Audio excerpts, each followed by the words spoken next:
Hey folks, I'm the Amazing Vito, and again I have Mark Grubb back. We're going to discuss Chapter 13, um, and the book that Mark has written is called Unsolved Mysteries of the Bible from Genesis to Revelations. And right on the top, it's pretty much did the Nephilim, the giants, of Genesis die in the great flood? That is one of my first questions. So first, Mark, what were the am I pronouncing the Nephilim right? Is it Nephilim? Yeah, Nephilim. Yeah. Nephilim. What are the Nephilim? The Nephilim, they were, according to the Bible in Genesis chapter 6, is where we get a narrative about the Nephilim. And that's when the sons of God looked upon the daughters of men and they were attracted to them. And obviously, uh, sexually, they were involved with them and they bore them children. And from that union came the giants or the Nephilim. So angels came down from heaven. We're going to take it slow because I'm a slow person. Okay. The angels came down and had intercourse with mortal men. I mean, with women, no, just mortal women, right? Correct. Okay. Why, like, why, first of all, why would they do that? Okay, second of all, I think that first we have to just be a little analytical here, and we know that if we read the Bible, that the sons of men, or the sons of God, I should say, not the sons of men, are all male in nature. There's not one female um, angel referred to in heaven as a messenger or otherwise.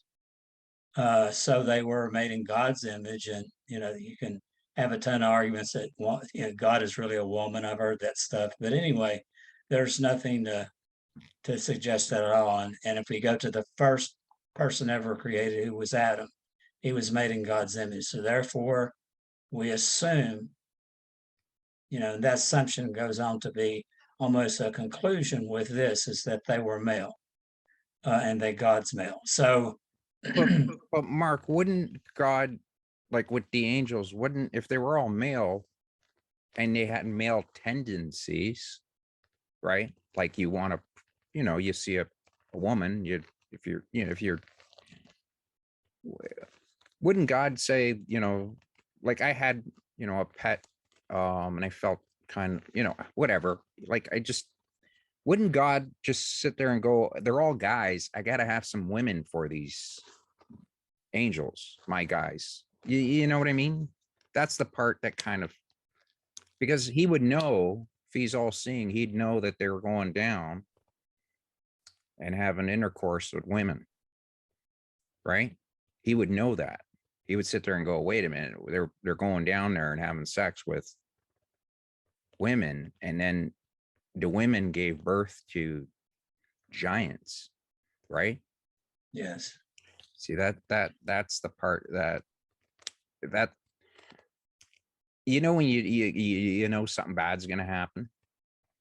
Like you just go, if I don't do this, this is something bad's gonna happen. Or if I don't know why God wouldn't have just said, like, I need female angels, so angels, my male angels will have intercourse. I'm trying to make it, I'm not trying to make it dirty. I'm just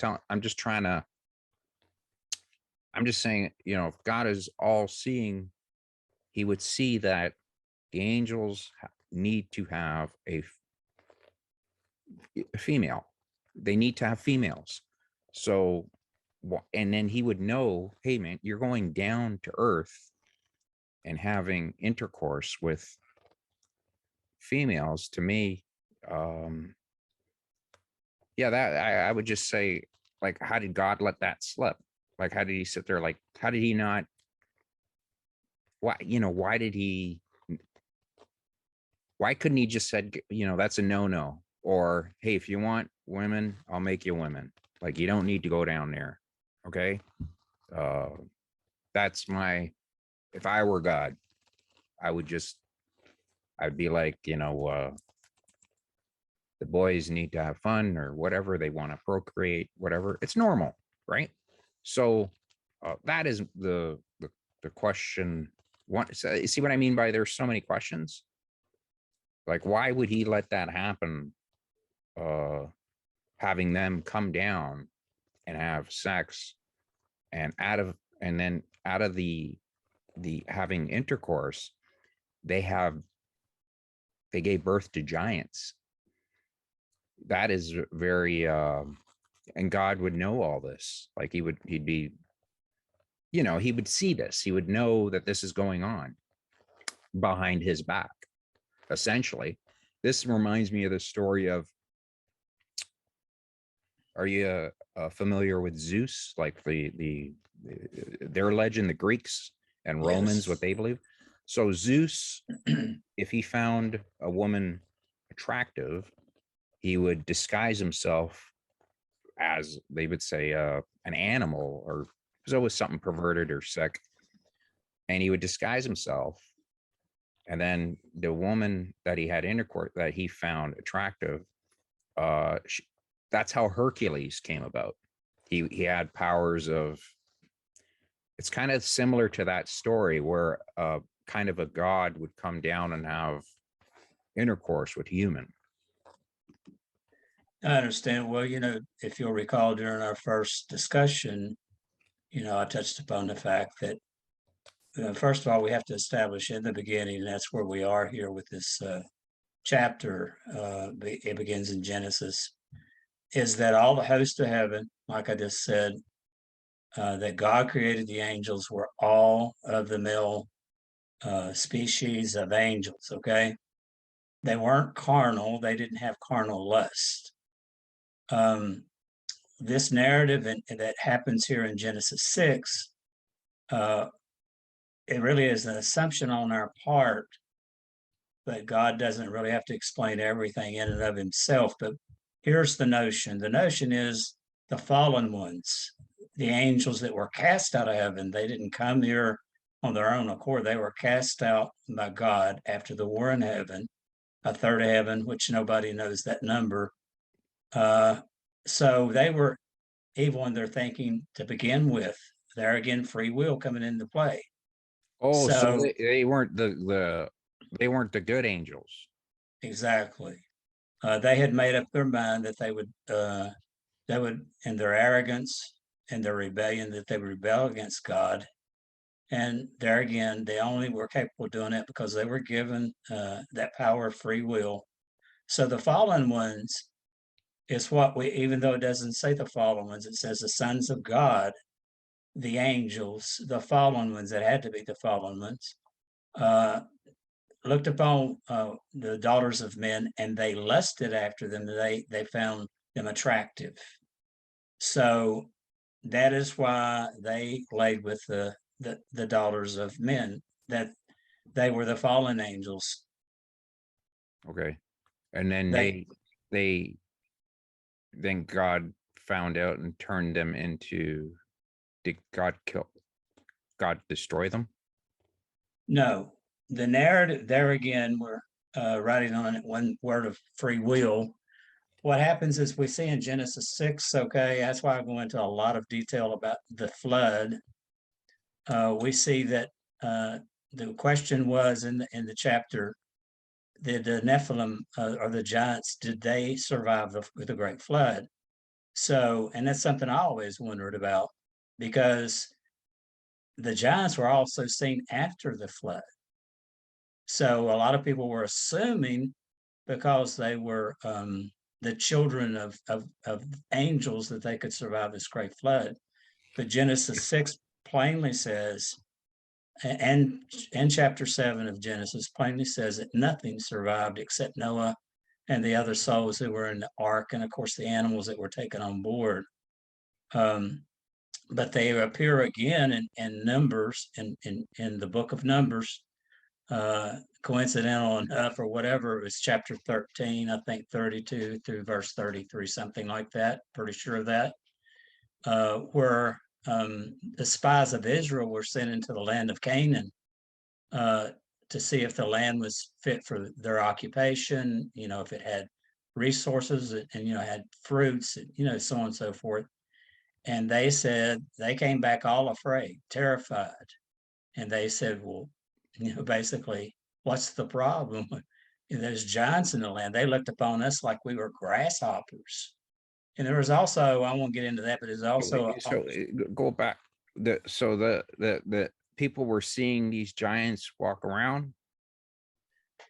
yes, this was later on after the flood. Now, after all creation was wiped out, this is sometime, and this is also where I go into my book, into timetables based upon the lineage of people, how many years they lived, and so on and so forth. Because that's the only source of timing that we got is biblical timing based upon the lineage of people, how long they lived.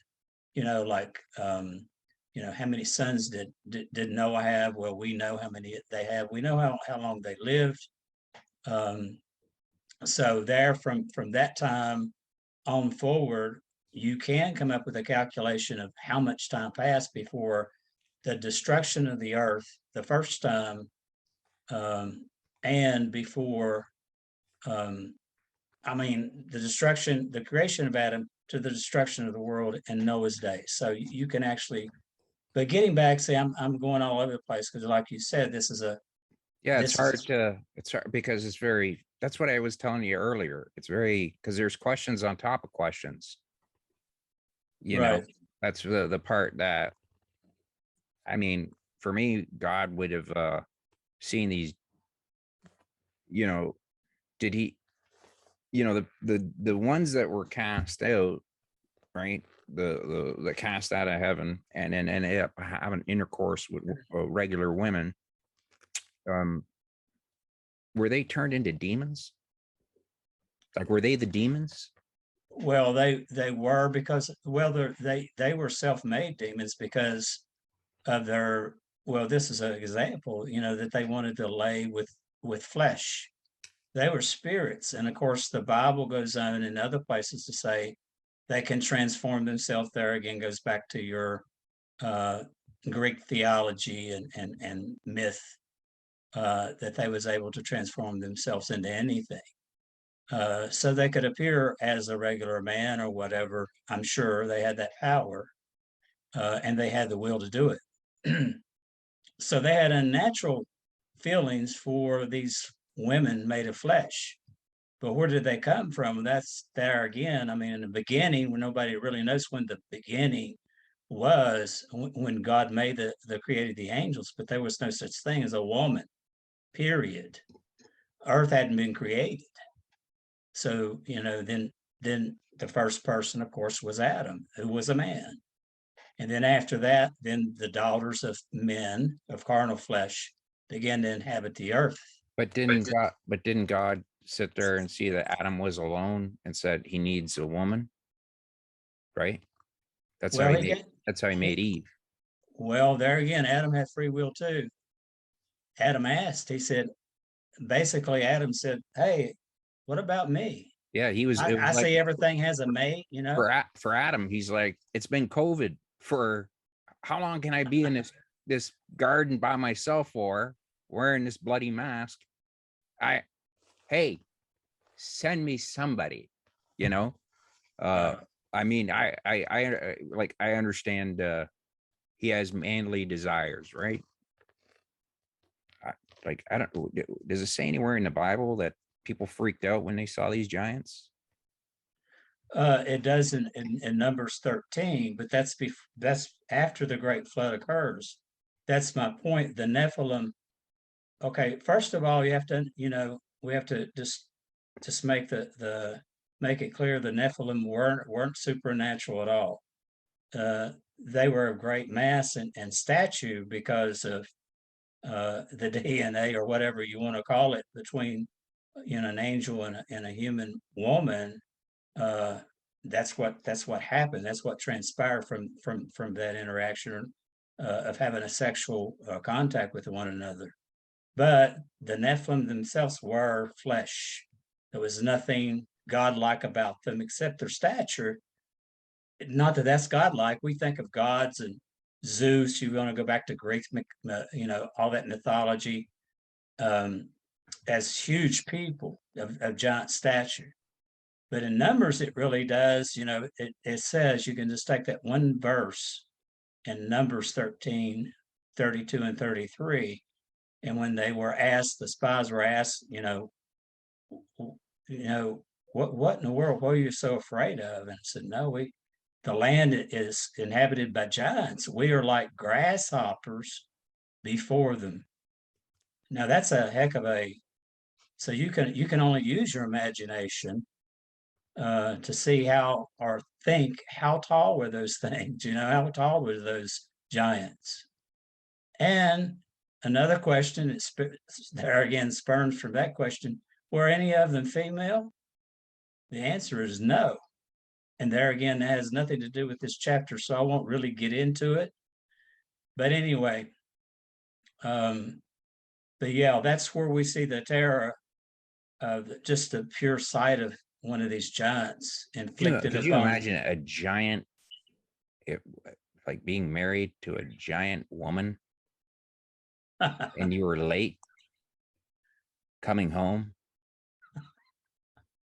Could you Well, imagine? Could you imagine dealing with that? You didn't have a lot of farsightedness. Maybe you were a cyclops and just had one eye. Who knows? Feel bad for them. I really do. I wouldn't go home. I would end up over at a buddy's house, just have her knocking on the door. Is he in there? Is that idiot? Is that idiot in there? No. But How many? But the Neslim, they all died during the Great Flood, you're saying? Yes, they did. Nothing survived except Noah, the family, and the animals in the ark. Genesis 6 says so, and just take that for a fact.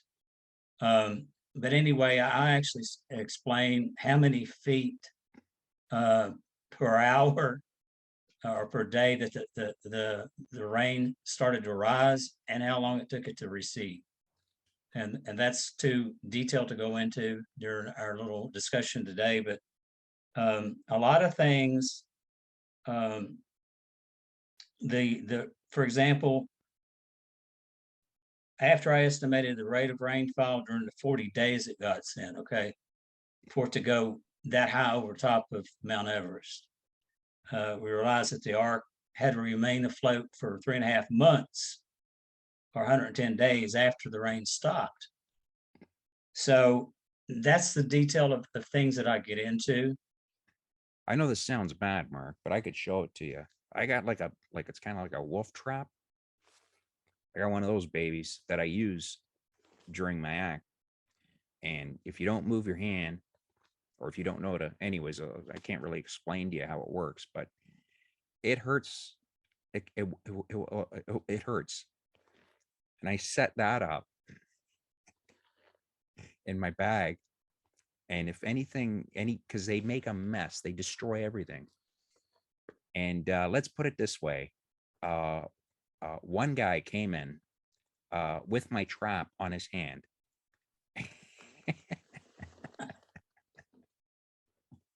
Oh, I love it. Oh, he was furious. Yeah, I'm going to edit this like crazy. A lot of people are going to go, man, you are just, this should have been simple. And you go blabbing about a trap that you set. I'll show you the trap if you don't believe me. How did it happen?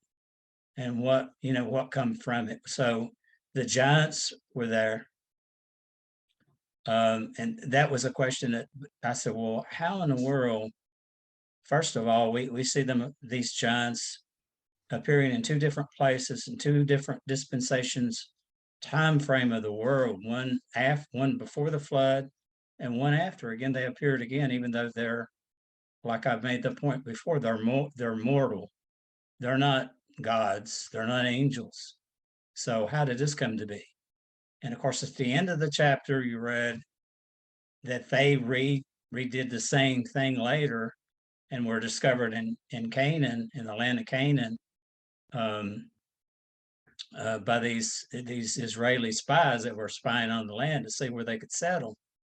So, but it was just all the factual stuff, Vito. But were they good or bad?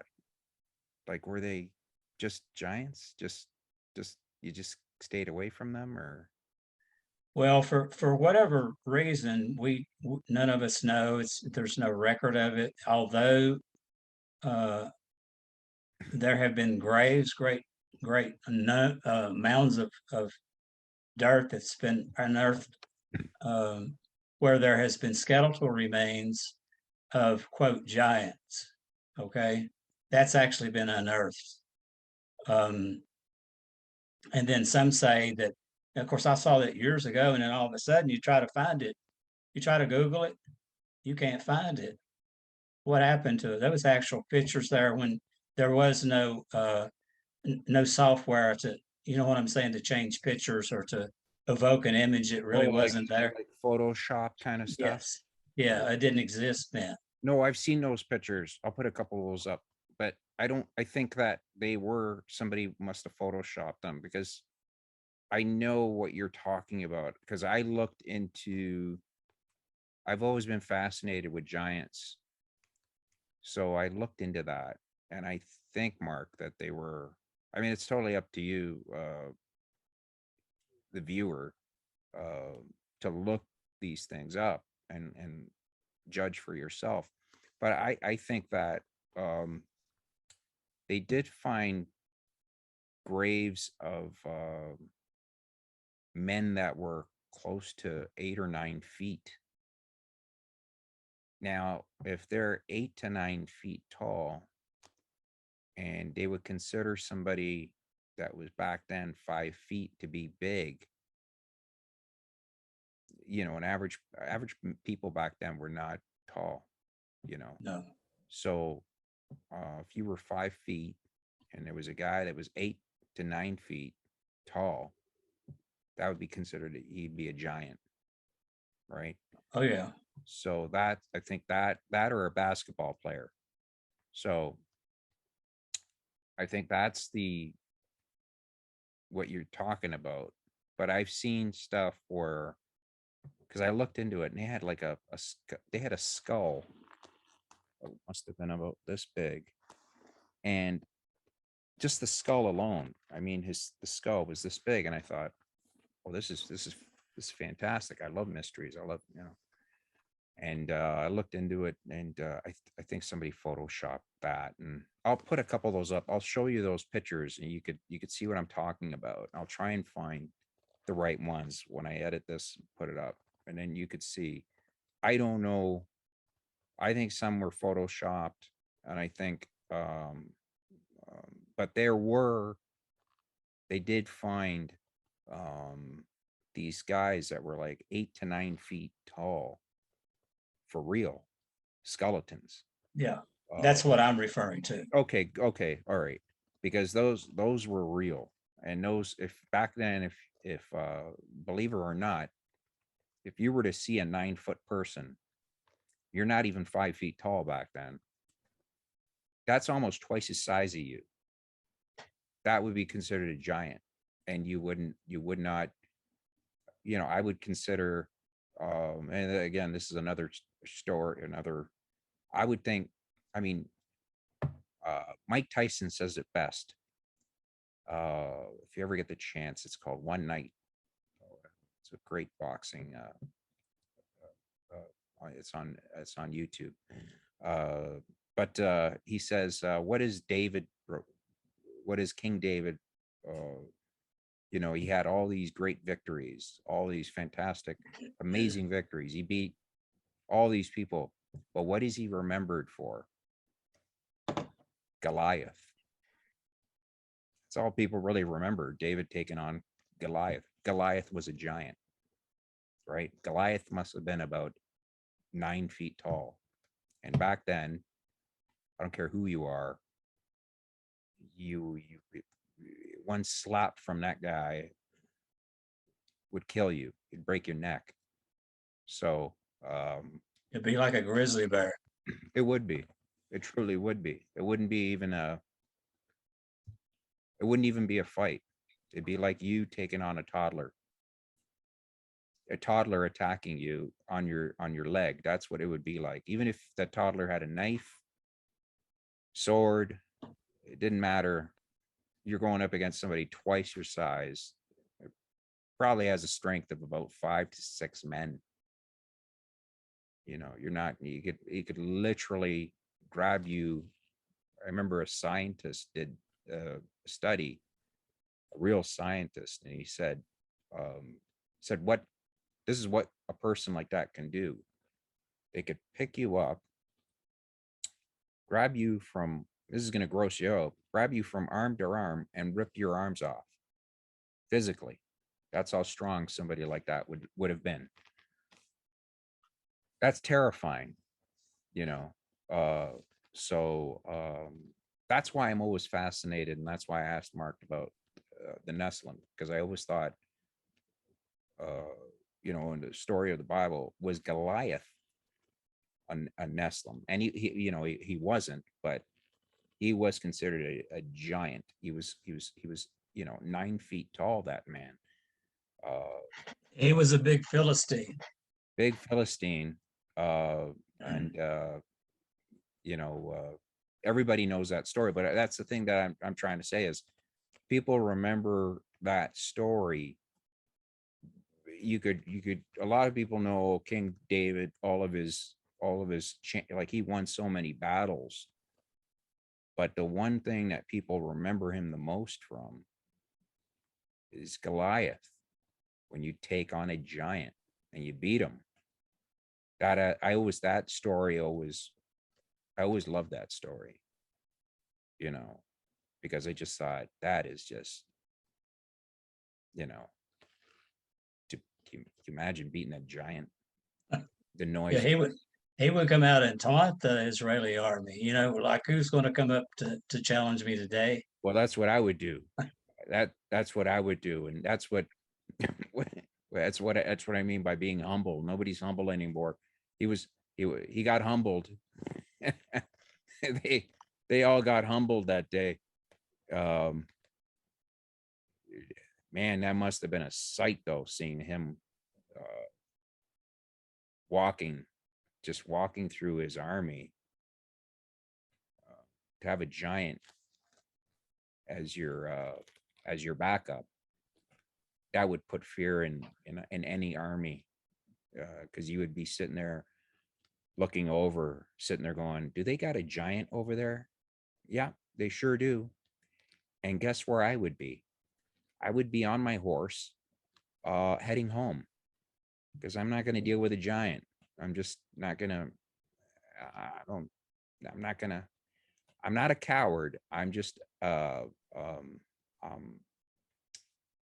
right, I'm a coward. I admit it. There's no way I'm going to take on a giant. But that's why I asked you about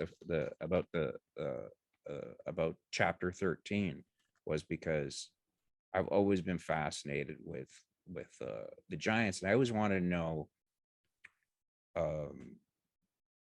you know, I always thought they were cast out. I thought the story went like this: they were cast out from heaven, and what happened was the angels were cast out, and they turned into the giants, the Nephilim. That's what I thought. But you're saying no, it was the angels that came down that were already cast out and had intercourse with earthly females, and the females gave birth to these giants.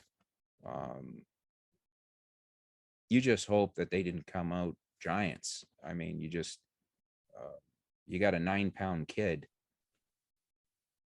2 weeks later, he's a 50, he's 5'7". You're going, something's not right here. Something's not. This boy's eating a little too much. Okay, so in conclusion, Mark, and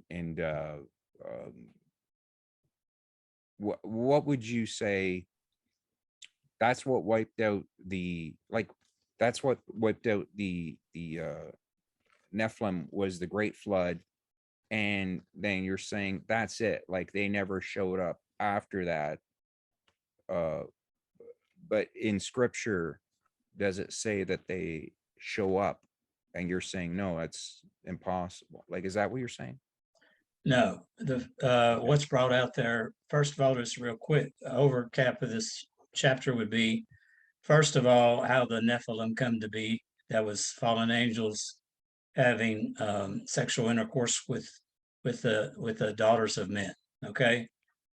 Um, the point was, because I knew they reappeared after the flood, was to show first of all everybody that they did, because they were human, and even though they were giants, they were still mortals. It might have been half mortal, you could say, half God. That's not true either. Um, but they were a different species, that's for a fact. But at the same time, they were victims of the flood. And then here in Numbers, several years later, because mankind has evolved again, um, they reappear again. And I didn't go into that other story of where they reappear again. I do tell about going into the land of Canaan, and where the Israeli armies, or the spies who were from the army of Israel, were terrified because of these giants they saw. And there was a story in a story about where there was actually a society of giants that lived on beyond that. But that's all the detail we have of it. But you could make a whole movie just out of what I've put down here, a whole book. Definitely, I mean, a lot of preachers could take this and run some sermons with it, you know? Yeah, Uh, that's what I was thinking, because that's just something that there's a lot of uh, and me being an agnostic, for me to say that, yeah, I have to tell the truth. That is a lot of a different way, but it's not like I mean, you really, okay, here's the thing. You believe in God totally. I know that. And you tackled the Old Testament like a believer, and you went at it, and you took every little bit of it and squeezed until you got what you needed out of it. And you said, no, people have been misinterpreting what has been written, and you're trying to write that. And I respect that. Like, I sit there and go, well, at least he's doing something about it. Because if it was me, I would just, it's just pure laziness. But your love of God, you are trying your best to give the word to as many people as possible, and that is very honorable, which a lot of people don't have. And I don't care if you're a believer or not. That is honorable, and that is something to you look up at somebody and you just sit there and go, "That's good. You're doing good," you know, um, because everybody's on their own journey, but at least you're trying to help people on their journey, right? I think yes. that's your goal. Um, so with that in conclusion, uh, we'll do another. This one was just a Christmas one, because I asked Mark about the Nephilim, and he was like, "Sure, no problem." He sent me this what he'd written, and I had a million and one questions, but it's just going to be, I'm going to edit this. A lot of people are going, "Why are there so many cuts?" And it's because I babbled and went off topic, and you know, but I hope if you do have questions, please leave them. Um, um, Anything that you wanted to follow up on, please do so. Uh, Again, this is a book that I don't know if you call it. Um, you ever see those books that, Computers for Dummies? You ever see that? This is like you could follow this and be um you could follow it and just go, okay, I see it. He's done the math, and there's math in this too that he's done, that if you add it up, it's he's right, like with the math. Uh, and this again, I to me, I think it's a story, but when in Mark's heart, again, this was real to him, and I'm not judging anybody. I just, again, I'm the doubting Thomas guy here. Okay. You call me a villain or whatever you want, but that's just that's just me. Um, anyways, I want to thank you, and we're gonna do another one after Christmas. And we're gonna do, you pick a chapter, you let me know. We're gonna do it, and then and if people aren't satisfied about this one, please let me know. If there's anything that you thought I should have asked, please let me know. Again, if you got rude comments or something stupid, I delete them because I don't put up with that crap. I don't care. You're faceless. You're nameless. You're nobody to me. Okay, so you could like, hate. I don't care. Okay, or you could subscribe. We're gonna do more of these, and we're gonna, the whole point of this is to have a little fun and not make it boring, and have a discussion. That's all this is. We're just having discussions. If you don't agree with me, okay, great.